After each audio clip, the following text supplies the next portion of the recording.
Hello, and welcome to Page Turners, a bookish podcast. Each week we choose a different book and then we come together and we talk about it. Just think of us as your bookish senses, where you can join in and comment whether we get it right, or, if we don't and you disagree, let us know anyway. We like criticism. Sort of. Don't upset us. That's Amy. And that's Liv. Yay! Hello! Hello! Episode 4. 4. Oh, let's go. I know, has it taken us 3 months to get to this point? No one needs to know that. No is the answer then. No! It's been seamless. There's been no delays. Absolutely not. No, it's taken us exactly 4 weeks to do this. Mm-hmm. What have you been up to? Well, last night, Super Bowl. Super Bowl! Whoop, whoop. I've thought I'd be more tired than I am, but I'm not bad. I think I've had a second wind. Yeah, we talked about this before. Both of us watched the Super Bowl last night. We were texting as well. Mm-hmm. And because shockingly, we are actually friends outside of things to do with books. But yeah, no, obviously, if you're listening to this going, what is the Super Bowl? Then God bless you. Because I don't think there's a person alive that America hasn't shoved the Super Bowl down its throats. No, especially this year, because... And what about Taylor Swift? We have a very... The Taylor Swift Bowl. Oh, Taylor. I'm a big Swiftie and it makes me dislike her. Oh, wow, yeah. Fair. Yeah, because I'm like, this isn't that. No, we don't have to blend all of our interests. You can be his girlfriend, but you don't have to be shown on screen every time he does anything. Is that her fault though? No, it's not her fault, but it's totally being blamed on her. Yeah, for sure. I was texting my friend, and actually you guys were watching the same coverage, so you guys were watching the ITV coverage, and he was like, they've mentioned Taylor Swift about 6 times. Whereas we were watching the American coverage, and they showed her twice, maybe. Oh. When they won, obviously, and when they scored, they probably, because it's the box and the supporters and stuff like that. But no, I don't even think her name was uttered once. It might have been in the pre-game coverage, but we were too busy cooking our feast to... It was constant.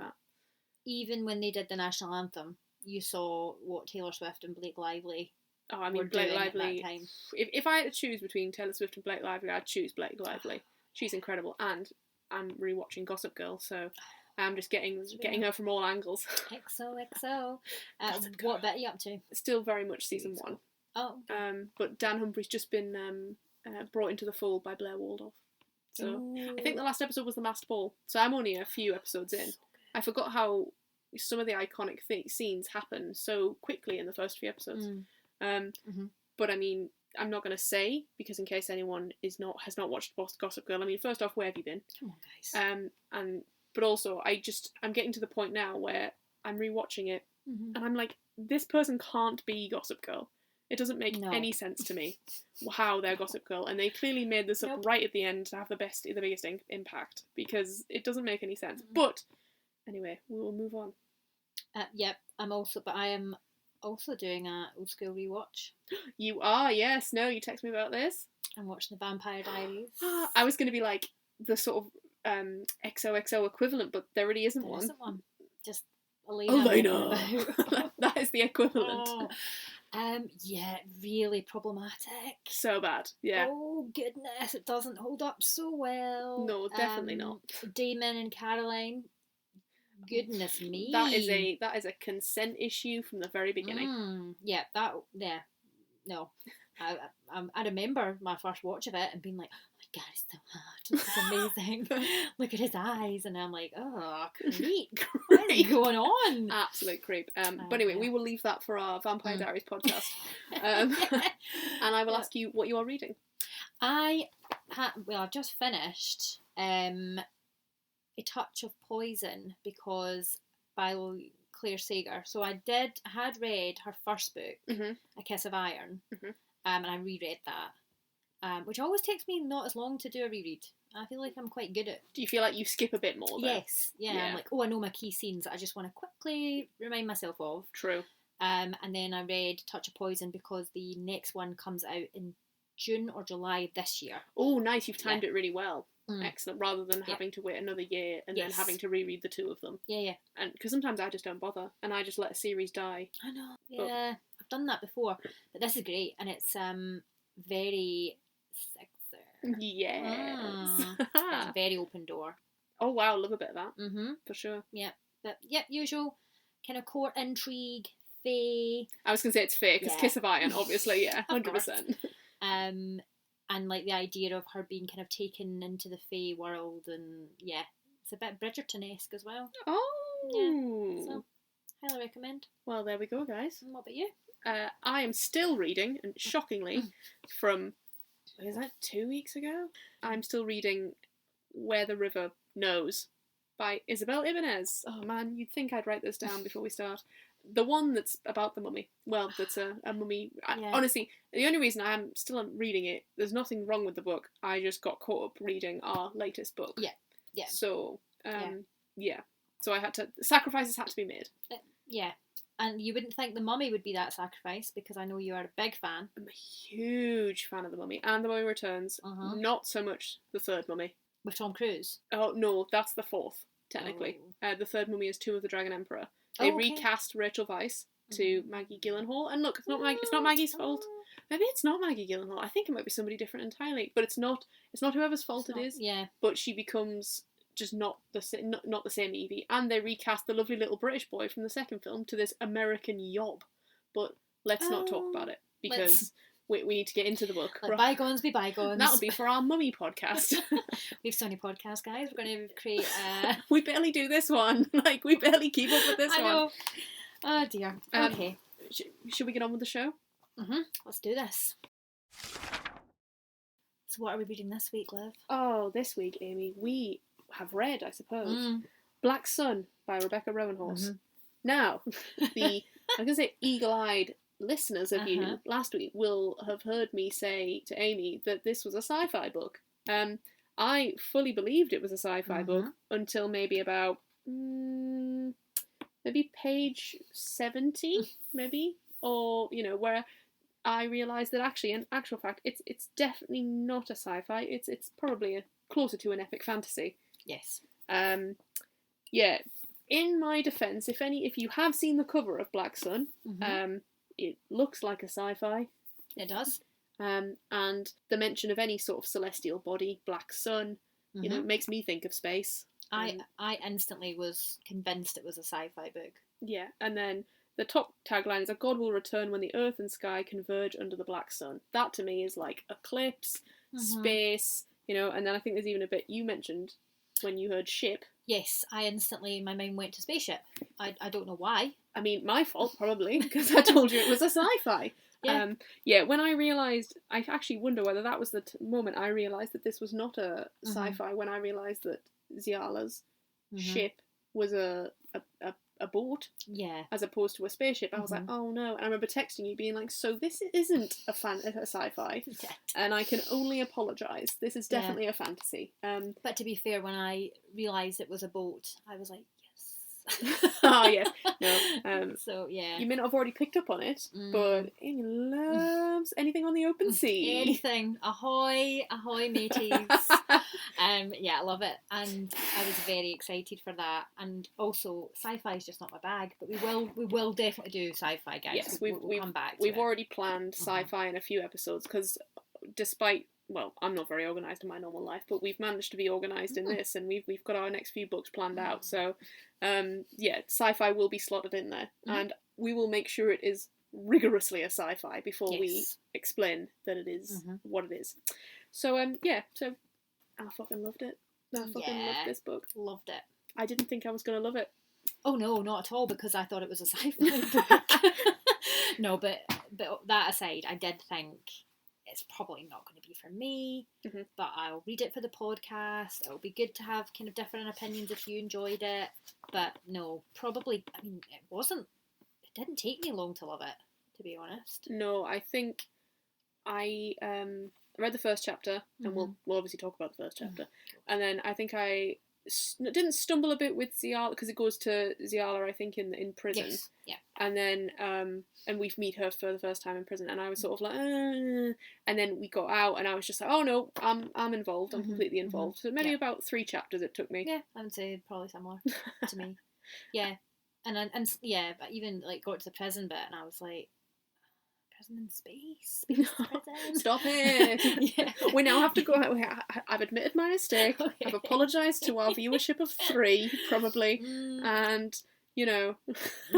We're moving past it. We're moving past it. Must you drag me back past over my transgressions? But that's very fair, yes. But no, great. So, generally, because I wouldn't call this YA. Not so much. Well, I think sometimes when you think about YA versus sort of adult versus new adult, you might think about like themes or sure. And a lot of the time that's like violence or sexual themes. And I wouldn't say it's necessary. Well, there are some really graphic parts to it, but I wouldn't say it's necessarily that made me think it was so adult. It's just quite an adult concept. Yeah, and I think the world building sets it apart from a YA. Yes. And yeah, you're right. But also, I think what else is really interesting is generally in YA books, dependent on the scale of YA, whether we have a younger preteen YA or we have a bordering on 18-year-old. Generally, the lead character's the lead character's age is quite an indicator of what we're reading here. Yes. So there wasn't a whole bunch of talking about ages. I don't think we ever find out about Narampa's age, but no. I do know we find out that Ziala's 28 and Serapio's 22, and that to me gives me new adult vibes. Yeah, new adult. But as you said, it's not so much the typical tropes that made this not a YA. But yeah, no, it's definitely and it's almost like a higher level of thinking in the book. I think so. For sure. Quite sophisticated. Beautiful word, yes. And also there's tropes that I think in a young adult or a new adult book, that idea of like the hero wins or they change their mind or what you think's going to happen, it does happen because everything's great and we get that nice everything get wrapped up in a bow. Yeah. Don't really get that here. No, and I think also building on what you're saying, generally YA is very cut and dry. Yeah. There's not a lot of levels for grey. No. I suppose you get that with like a morally grey villain, but there is no actual sort of insight into. I don't really know if I want this person to succeed. Yes. Because even though they're the main character, they're troubling for me. Yeah, and I don't think. I mean, and that's probably just because of the audience, but I don't think YA morally grey is really morally grey, is it? Generally, they're doing it, or they've been misunderstood, or. It's not how it appears, or there's not necessarily a reason. Because obviously, certain things aren't justifiable, but it's never how it first seems. No, whereas when it's a bit of an older audience, a bit more that kind of, as we were saying before, that idea of like it's got layers, it's got sophistication. It's like, oh, okay, I know your kind of reasons for this, but I still don't. It's not like I can just go, oh well, actually. They were good all along. It's like, oh no. So true, I still have to really wrestle with whether or not I support this character in their decision. And we had some of that going on here for sure, which was great to read. Yeah, and I think we both said it needed to be mentioned that no YA book generally has 2 or 3 pages of telling us who's actually going to be in the book. The people of the Meridian. An extensive list of characters, which we thank Rebecca for. We do. I definitely had to flick back to... Oh, yeah. I was reading it on and off my Kindle. Every time I came across, I was like, and who is that again? Oh, yes, okay, no. But no, and it is, Although saying that, don't think, like I did, huge cast of characters, really difficult to follow. No, not at all. No, for sure. We've got our main players, and they will repeatedly get their points of view. I would say quite evenly spread. Yeah, I mean, well, let's talk about whose points of view we have. We have Ziala. And she's with Serapio. Yes. Serapio, sorry. Yes. Give him a Z instead, made him fancy. Even more fancy.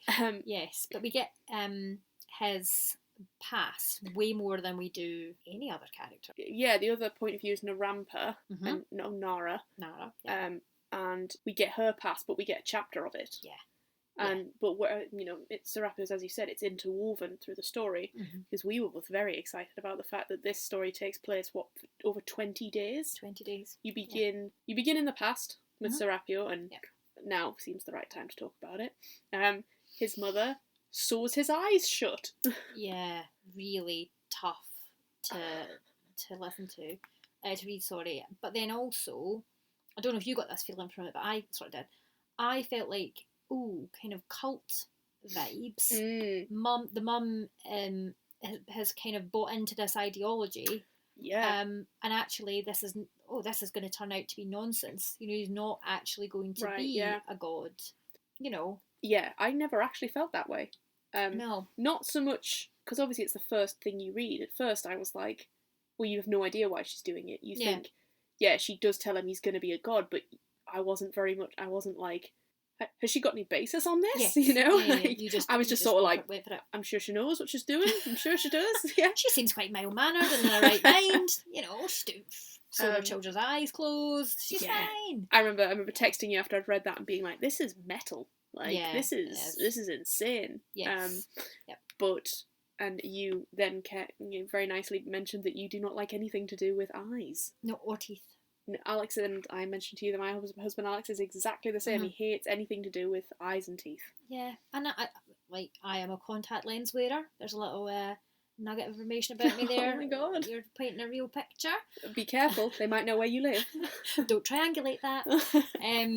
Yeah. And I don't mind going to the opticians, but anything like in film, TV shows where anything sharp goes near an eye or teeth get knocked out or no. Alright.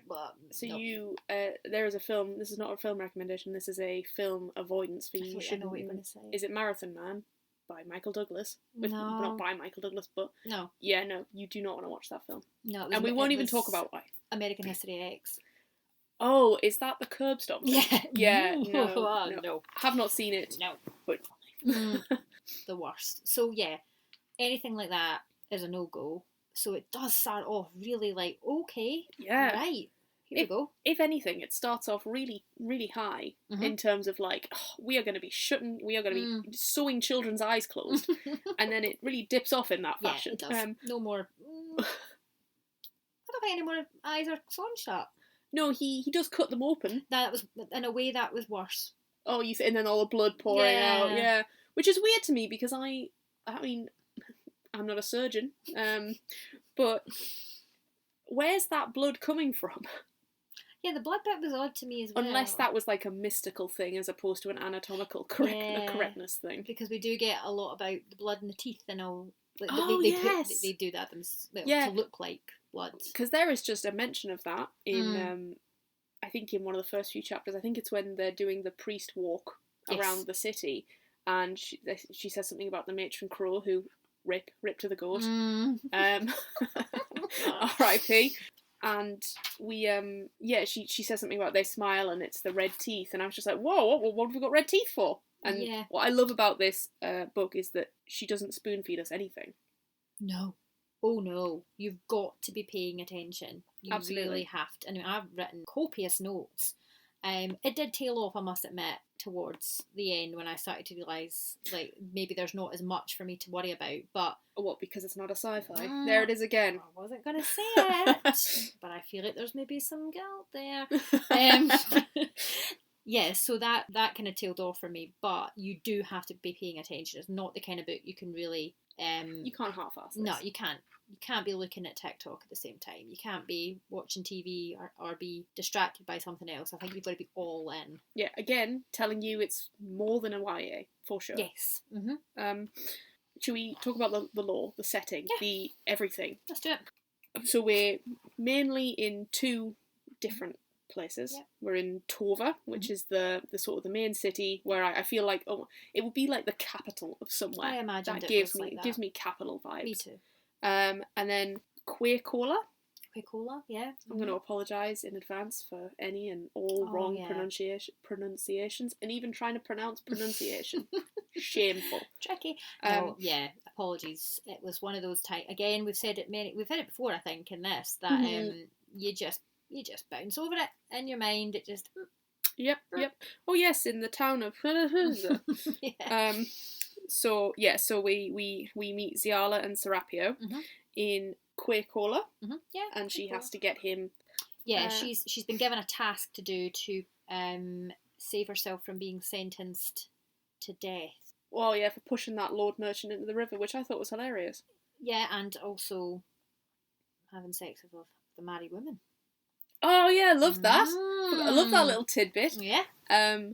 But Also, I found it a really interesting way of telling us a character is queer without telling us a character is queer, without being like, I like girls too, actually. It was like, you know, oh, I gotten drunk and, you know, that woman looked really appealing and everything, and then she even mentions later on about finding a guy looking attractive, or like mentions something, and I'm just like, boom, yeah, it doesn't have to be like, actually, I'm bi-curious. No, you know? That's it. And there's a threesome that was offered up to her that she turned down. Is there? Yeah, it's when they get to Tova. Oh, is it? Oh, it's of the people they're with, the people who pretend to be pilgrims on the thing. So it's the sexy woman. Yeah, she's and who's the other person? Pretty sure she offers her to, like, there's a partner. Isn't that her brother? Oh my! That's a whole different level of kink. Trigger warnings, guys. No, I'm sure I've written down, because I'm pretty sure I wrote rejected threesome. Oh, is there? Wait, one of them is her brother, but I think there is also another male. I think there is. Okay, yeah, no. Do you know what, guys? Forget about that. Scrub that trigger warning. Everything's fine. It's all good. There's no incest here. It's all consensual. But yeah, she turns it down. But again, as you say, it's a nice way to just there's a little bit more background about her. Yeah, sure. Which, you know, should we have discussed that in the character portion? Probably, but you know, we're an unregimented mess. Yeah, we're dipping and we're diving. But yeah, the setting was great. It was not a huge info dump like some big fantasy novels can be. I think it gave us just enough to allow our imagination to build the city and the places, but and a lot of it on the open sea was very useful because sea looks like sea. Yeah, absolutely. And I really loved the use of the procession. Oh, that helped so much. If that was a on purpose for her to show us the city, then bravo. I wrote that. I was like, that is genius. Yeah. If she has, I'm sure she has. But the idea of, like, we're going through the city with the procession and we're learning a little bit about each of the the Skywatcher clans. Yes, the clans. The clans. And at the same time, we're hearing a lot about how, you know, Narampa is just not right to be the Sun Priest.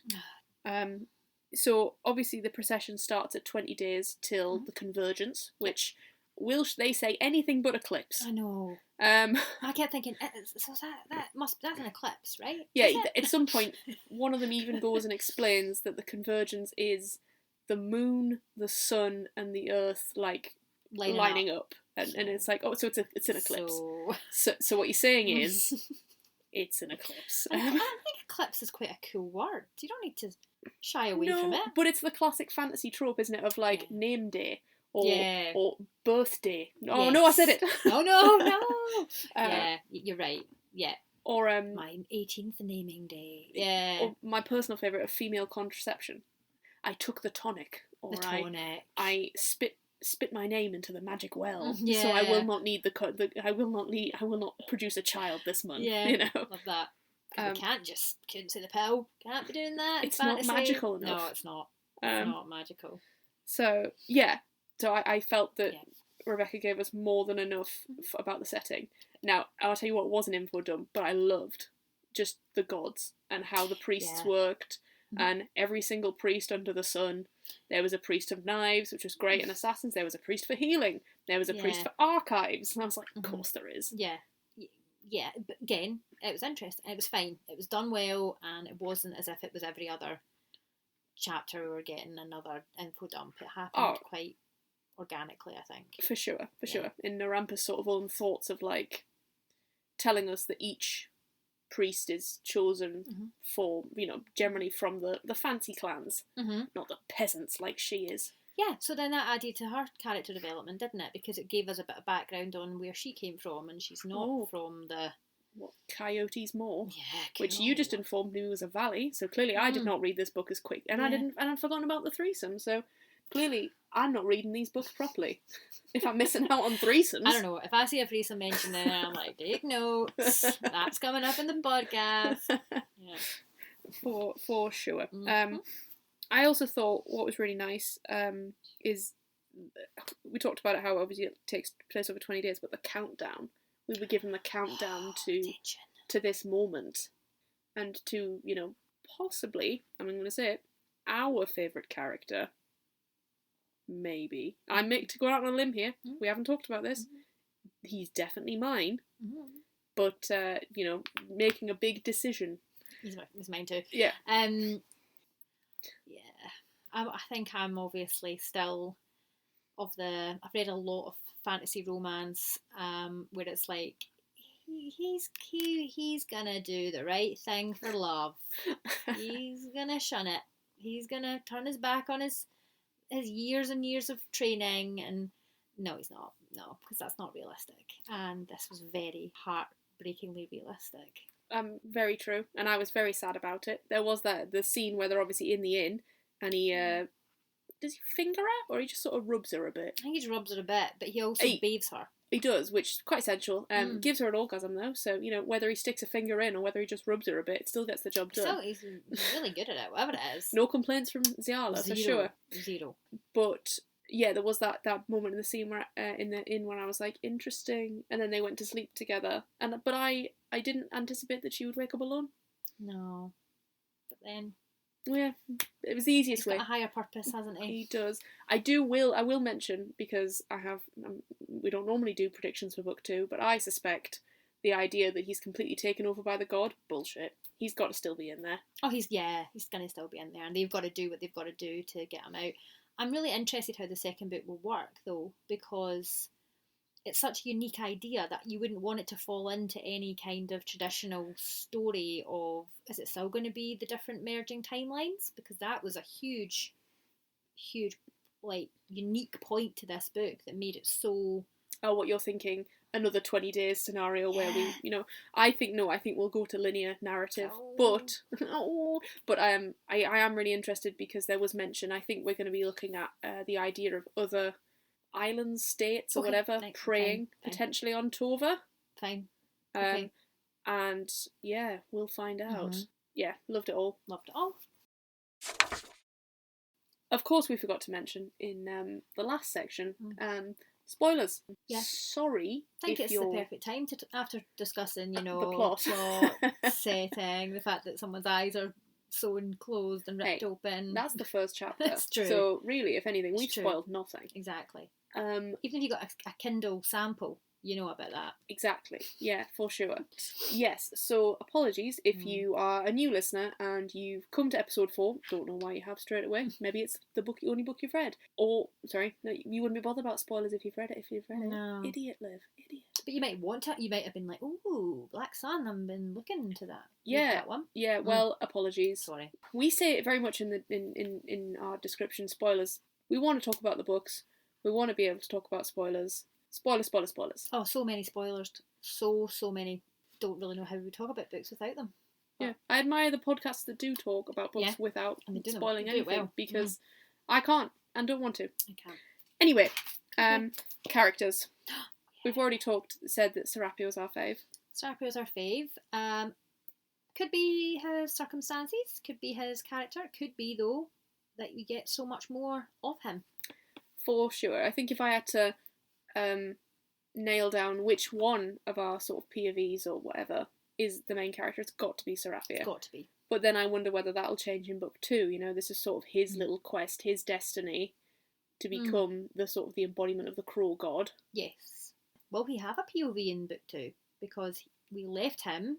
Yeah, we left him shattered, sort of, potentially, supposed to have gone, as we said earlier. It's something we suspect will be a war inside, or there's or a way to bring him back, maybe. Yeah, or maybe the Crow God's done with him, and he just maybe wants to seek a different vessel. Mm-hmm. But yes, he's left. I just did a flying motion with my hands, which no one saw. He's left with Okoa. The shield of the Crow clan. Basically the head of the guard. That's how I interpreted it. Yep. And they left on Bonunda. Yes. Okoa's giant crow. Giant crow, cool. So cool. Like that. So cool. And yeah, a protective giant crow. Yeah, that she's taking them to like the nest, which Okoa mentions that no one's ever really been there. No. So fun for book 2. I can't wait. Very excited. Ziala. You say that, Serapio's our favourite, and I agree, but she wasn't far behind them. No, to be fair, big love for all the MCs here. Yes. Nara, we'll talk about in a minute. We'll discuss. But she's great. I love that she's older. Yeah. I love that she's, well, let's all be honest, she's clearly a teak princess, right? Yeah. They make mention of it in one line, and they're like, oh, there's something like a missing teak princess, and she does mention that she was banished from her land. And teaks have colourful eyes. Oh, yes. She has multicoloured eyes. Oh, are you thinking classic sort of like, she's a princess, she's got more power than just not an original teak, but like a person of the peasant class in the teak people. I don't know, but interesting. I just thought it got mentioned a couple of times, and I thought, are we thinking, when they say multicoloured eyes, are we thinking heterochromia, or are we thinking that the iris is almost like a diamond? That's in that what I thought. You think multiple like colours faceted. inside each eye. Oh, okay. Well, let us know, guys. What do you think? Yeah, what do you think? Did I just read it wrong again? Did I just bypass the threesome again? But yeah, obviously we haven't talked about her powers at all. You know, I mean, you totally nailed it earlier. We do. Sorry, guys, we did discuss this before. Stop telling them all the trade secrets. You made the point that she some kind of siren. Yeah, which you loved and jumped on board because, as we know, you love pirates, you love sirens, you love the sea. I love the sea. I'm terrified of the sea, but again, we don't want to give away too much about ourselves. They will find you. But... Contact wearing sea fear. Okay. Who could it be? Yeah, so she definitely embodies the typical powers and tropes that a siren would, you know, even before she comes out of the water as a half fish, half woman. A terrifying description of huge eyes. Yep. It's like, oh. I think part of me skipped over that because I was like, nope, not cute. I was like, oh, a mermaid. Oh, okay. Not a mermaid, not in that traditional little not an mermaid. Ariel. No, not a looker. Not a looker in her other form. No, but you know, she has the ability to sing to the sea. I really love the story she told to Serapia, where we really cemented that lore of what the teak believe they are. They believe they're you know, the children of the sea, and the idea that the sky was a lover, and it was just beautiful lore. Everything, all the gods, you know. And the priests and everything, and all they embody, just it was all really well written. For sure. So well done. And the teak are, I guess there's the idea that there's a prejudice against them. Oh, for sure. Yeah. So, and people have these beliefs that they are cannibals and that they ride manatees, and only one of those is true, and it's a manatee. Again, spoilers. I know, but I thought that was I like that, the idea of them riding manatee. Very fun. I hope we do get that in book 2 or 3, because she is going to have to go back to her homeland. I cannot wait. Yeah. But then also what we didn't talk about, yes, they are terrified, but they are sought after. She is missing her pinky finger. They have her pinky finger is cut because they believe their bones had healing properties. Yes. Or just magical properties. So with obviously us talking about the teak prejudices, we have to talk about the entire fucking crew. Oh no. Bastards. Yeah. Callow especially. Lube, rest in peace. But we get He's good though, because it's when Serapio sort of meets them for the first time, and he's like, they're all like, oh god, but then Lube's very much like his wife is carrying Crow, or he's carrying Crow or something. Yeah, there's some background. There's a link there, and he understands who he is. Oda Seda, yeah. Oh, so cool. Yeah, it's cool. It's so cool. But then we get Bat, and he goes into the sea, and she tries to save them, and then he blames her, knowing full well, what a disgrace. And then I'm glad he kills them all. Yeah, that's a cool scene. That's sick. Love that. The very first time we see a sort of violent side to Serapio in the present, and also a real manifestation of his powers, because we get a lot of like, oh, he talks to crows, etc., but we only get a small amount of shadow magic. We do get a little hint of it with the tutors. Yes, I think it happens that the chapters almost come one after the other, right? When it's the second tutor, isn't it? Yes. And when she goes after his carvings, oh, what a massive bastard. I know. Yeah. But then that's when his violent because of an injustice done to him. For Whereas sure. it kind of feels like he's using his powers. What? To save the love of his life? Yeah. Yeah. So you're like, oh. And that's already huge for him because it's broadening that little bit of world experience that he's had. Exactly, and broadening his circle. Yeah. So sad. Oh, no, but it's not. It's going to come good. I know. Although, is it though? I don't know. Yeah, who knows? Do it to us, please. Yeah, no. Right, we're taking ourselves to Tova. We're taking ourselves to Narampa, the Sun Priest. Mm-hmm. The, I suppose the rest of the priests, I'm going to call her the, because she's not unwilling. She's very willing, and if anything, she wants to make major changes. If she was perhaps a person of the Sky clans, then I think perhaps she wouldn't be looked down on as much with her changes. But the fact that she wants to make changes, and she's a peasant, I know, in their eyes, not in our eyes. No, but you're totally right. She wants to unify the clans. They're already not that keen to do that, but then the fact that they don't feel that she's really got any clout in what she's saying, because it's like, ugh. Yeah. From the Coyote Maw, so meh. Yeah, which I feel like he needs a bit more. He needs to be held more accountable. The former Sun Priest who names her as his successor. You know, he clearly knew what he was leaving her to, knowing that a Sun Priest can only be released. Yeah. A Sun Priest can only be released from their job via death. So he knew that he wasn't going to be there to protect her. No. Yet he could sense that. You know, and I think it's mentioned that he's pulled back a lot and the sun powers have been sort of distributed. Yeah. So clearly he sees his failings as something that she can take back, and he leaves it with almost a bigger task than just having to get past the task of her birth. Oh, yeah. Absolutely. Yeah.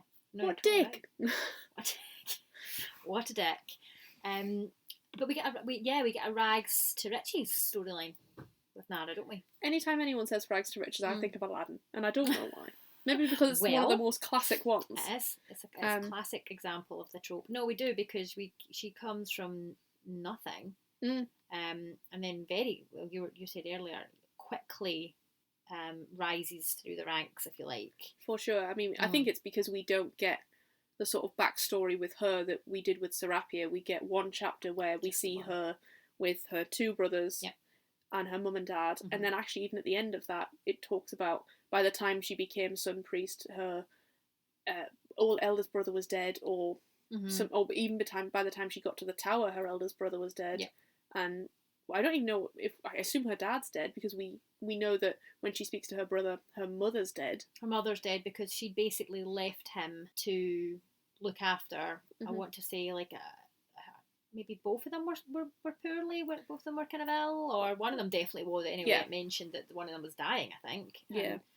Yeah, so she kind of did shun her entire family. And so she obviously knows that there's, so then that I think we see an identity war within her, because she is the Sun Priest, knows she has it by right, knows that she can make real change to the city and help the city, not just the clans, but the people in Coyote's Maw and the other people outside. Yeah.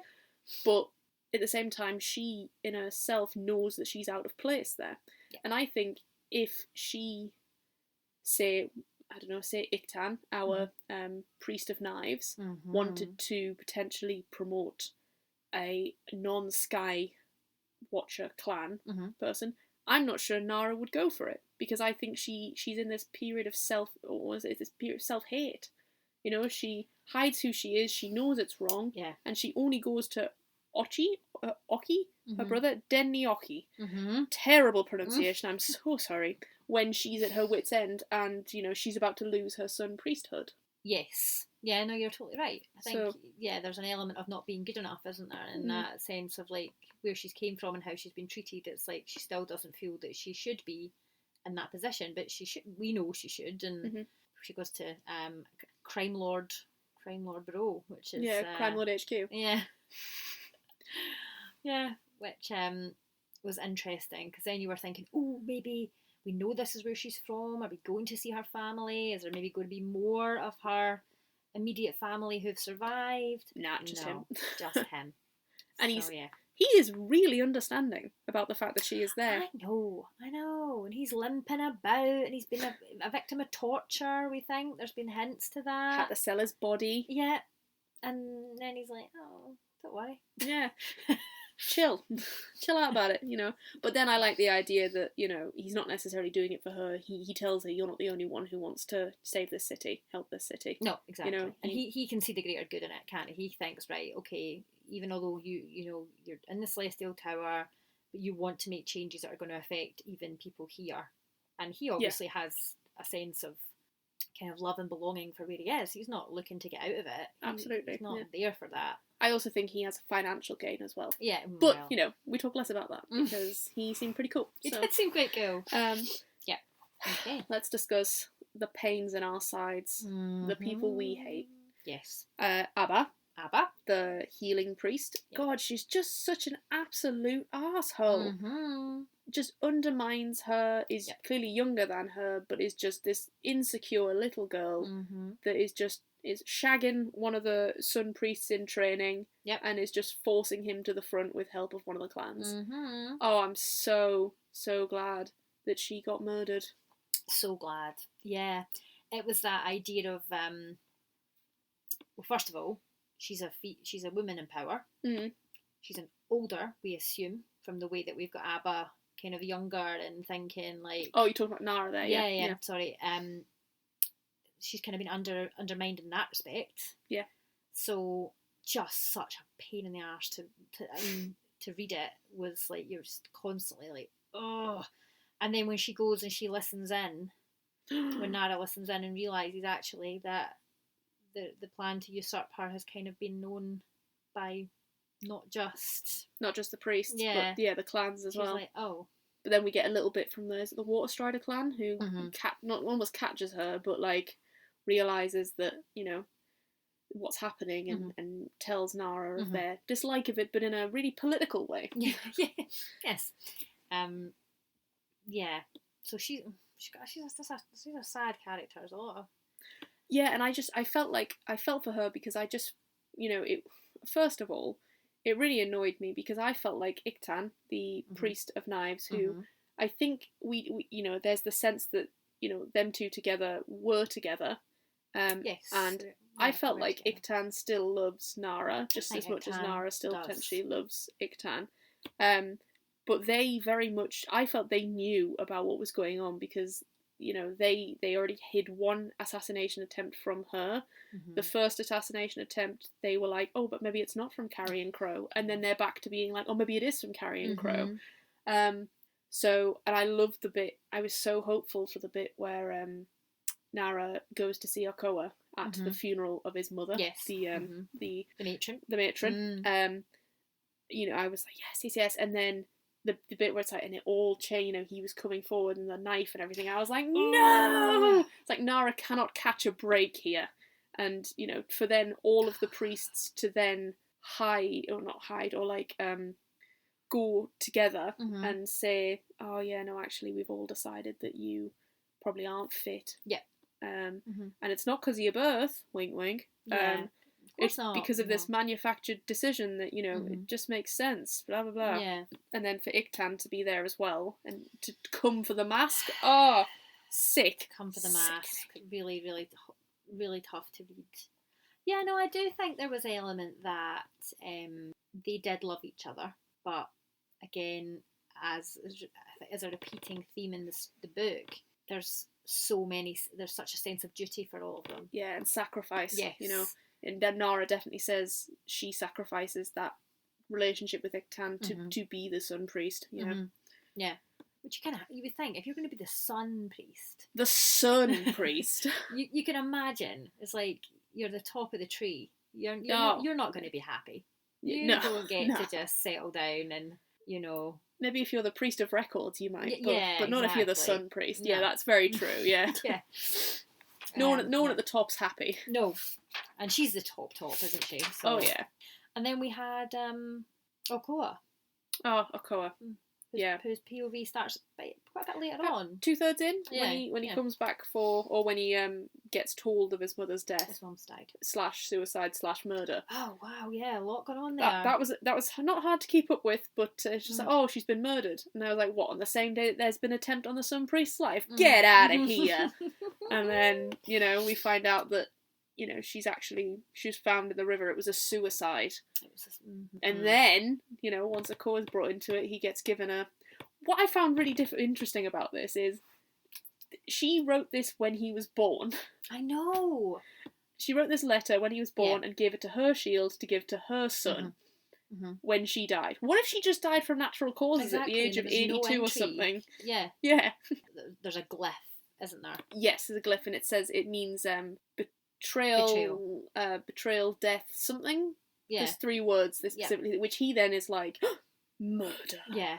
But she might have just, as you say, she might have written that and then been like, Or maybe because doesn't they say about somebody's powers not normally visions? So maybe there's a vision that happened there that she knew she was going to be murdered.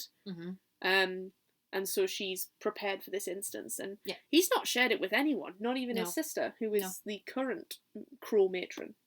No, it's true, yeah. But I think he mentioned that there's time.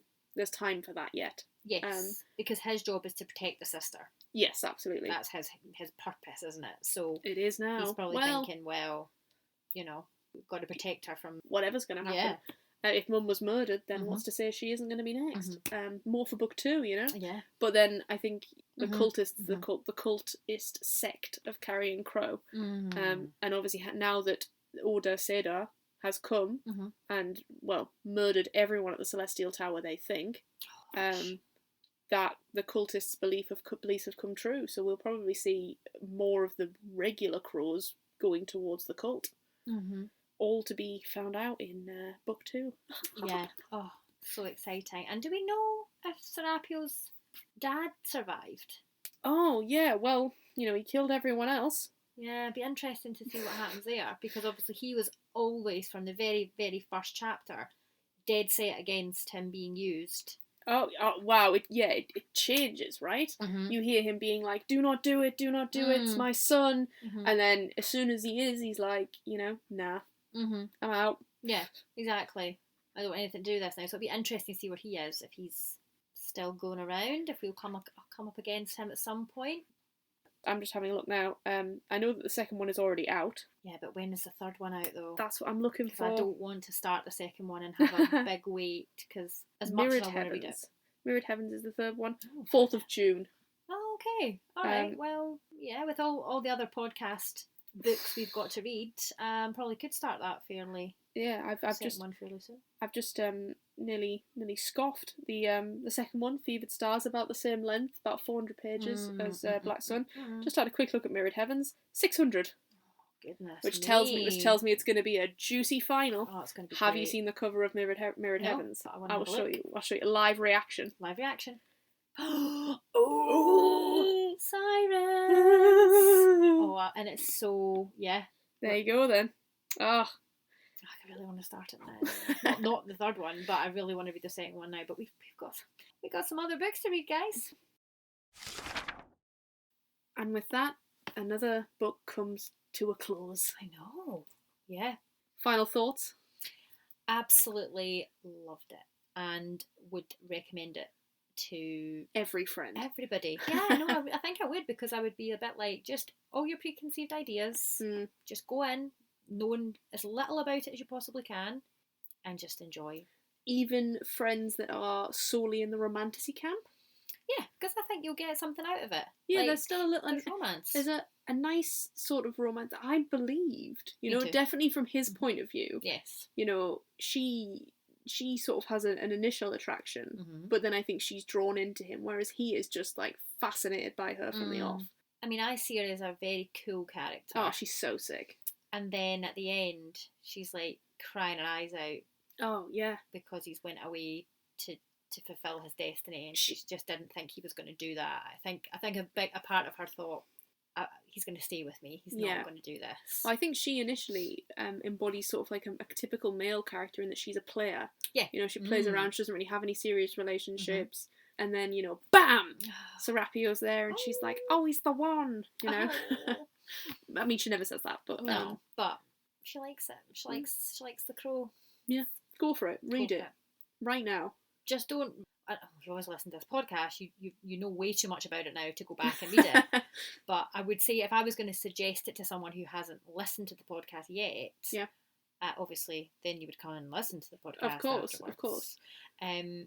Go in with no idea about what it's about. Yeah, or go in thinking it's a sci-fi. Yeah. Yeah, and then you'll either be really disappointed if you're a huge sci-fi fan, or pleasantly surprised if it's not for you. If sci-fi isn't for you. Yeah.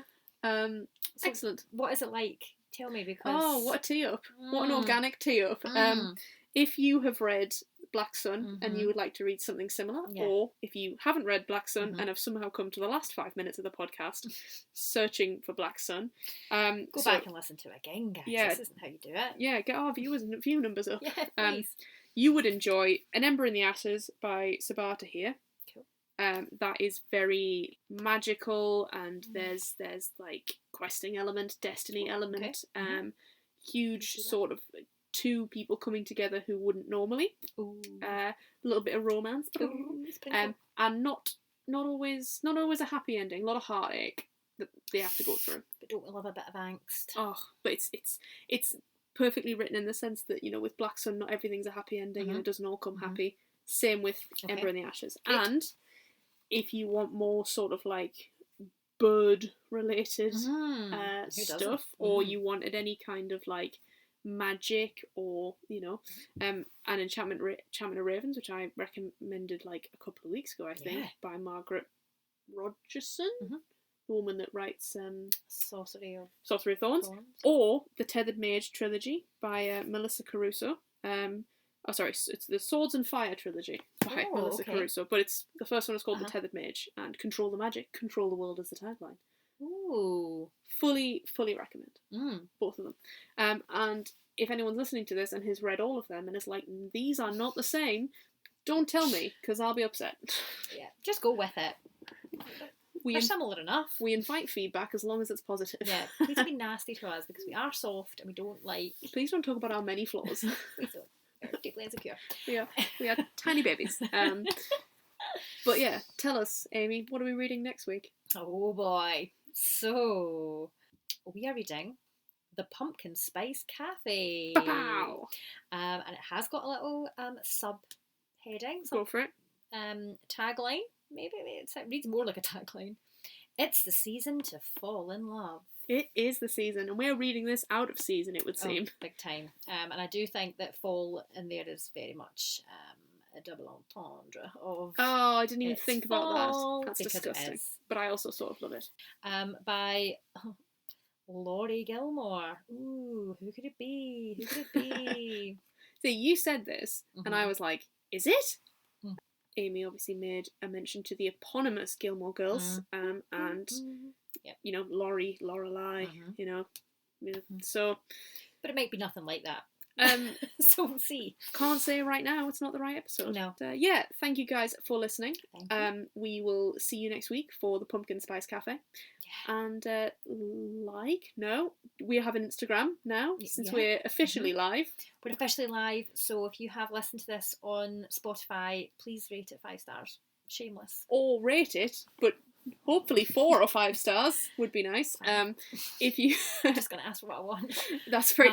Manifest. We do also have a little Q&A after the episode. It asks you, you know, what you thought of the episode and what you you know, did you agree with what we thought? Please fill that in. I don't know what we can do with it, but we'll do something. Make suggestions about what you want us to read too. That'd be so and fun. Our Instagram is Page Turners Pod. So please go and follow us there for fun content. Please, and if you comment, we will comment back.